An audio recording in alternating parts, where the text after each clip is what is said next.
Hi friends, welcome back to my channel. ഇന്നത്തെ നമ്മുടെ recipe ഒരു പയനിറവിൻ്റെ റെസിപ്പിയാണ്. വളരെ ഈസിയാണ് തയ്യാറാക്കാൻ. എങ്ങനെ തയ്യാറാക്കാമെന്ന് നോക്കാം. അതിനുവേണ്ടി ഞാനിവിടെ ഒരു പാൻ അടുപ്പിൽ വെച്ച് അതിലേക്ക് 1/2 ടേബിൾ സ്പൂൺ നെയ്യ് ചേർത്ത് കൊടുക്കുന്നുണ്ട്.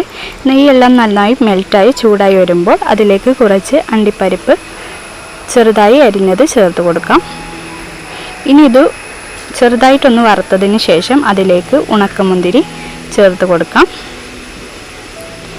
ഇനി ഉണക്കമുന്തിരിയൊക്കെ നന്നായിട്ടൊന്ന് വീർത്ത് വരുന്നത് വരെ നന്നായിട്ടൊന്ന് വറുത്തെടുക്കാം. ഇതുപോലെ ആയി വരുമ്പോൾ ഇതിലേക്ക് ഇനി 1/2 കപ്പ് ചിരകിയ തേങ്ങ ചേർത്ത് കൊടുക്കുന്നുണ്ട്. തേങ്ങ ചേർത്ത് ഇതൊന്ന് നന്നായിട്ട് വറുത്തെടുക്കാം. 1 മിനിറ്റോളം ഒന്ന് വറുത്തതിന് ശേഷം ഇതിലേക്ക് ഇനി ആവശ്യത്തിനുള്ള മധുരം ചേർക്കണം. ഞാനിവിടെ 3 ടേബിൾ സ്പൂൺ പഞ്ചസാരയാണ് ചേർത്ത് കൊടുക്കുന്നത്. പഞ്ചസാരയ്ക്ക് പകരം വേണമെങ്കിൽ നിങ്ങൾക്ക് ശർക്കര ചേർക്കാവുന്നതാണ്. ഇനി പഞ്ചസാര ചേർത്ത് നന്നായിട്ടൊന്ന് വറുത്തെടുക്കാം. 2 മിനിറ്റോളം ഒന്ന് വറുത്തെടുക്കണം.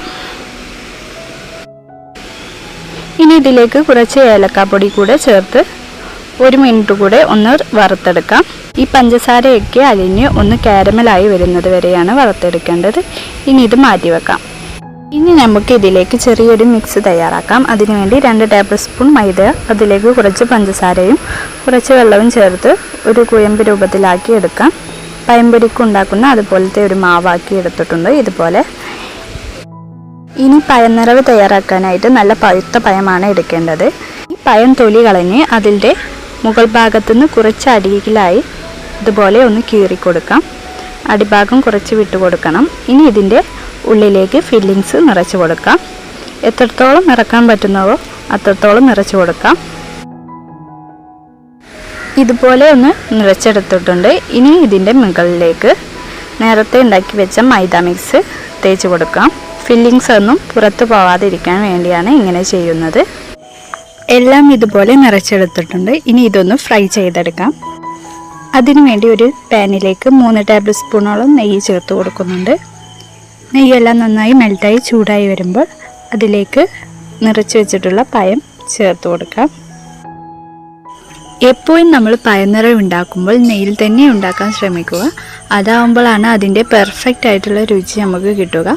ഇനി നെയ്യില്ല എങ്കിൽ കുഴപ്പമൊന്നുമില്ല, സാധാരണ എണ്ണയിലും പൊരിക്കാവുന്നതാണ്. തീ എല്ലാ സമയത്തും ഒരു മീഡിയം ഫ്ലെയിമിൽ ഇട്ടാൽ മതിയാകും. ഇനി പഴത്തിൻ്റെ എല്ലാ ഭാഗവും ഒരു ബ്രൗൺ കളറാവുന്നത് വരെ തിരിച്ചും മറിച്ചും ഇട്ട് നന്നായിട്ട് ഫ്രൈ ചെയ്തെടുക്കുക. അതുപോലെ എല്ലാ ഭാഗവും ഒന്ന് ഫ്രൈ ചെയ്തെടുക്കുക. വളരെ രുചികരമായിട്ടും എളുപ്പത്തിലും തയ്യാറാക്കാൻ പറ്റിയിട്ടുള്ള നല്ലൊരു 4 മണി പലഹാരമാണ് ഇത്. എല്ലാവരും ഒന്ന് ട്രൈ ചെയ്ത് നോക്കി നിങ്ങളുടെ അഭിപ്രായങ്ങൾ താഴെ കമൻറ്റായി അറിയിക്കൂ. വീഡിയോ ഇഷ്ടമായെങ്കിൽ ലൈക്ക് ചെയ്യാനും ഇതുപോലെയുള്ള വീഡിയോസിനായി ചാനൽ ഒന്ന് സബ്സ്ക്രൈബ് ചെയ്ത് സപ്പോർട്ട് ചെയ്യാനും ആരും മറക്കല്ലേ.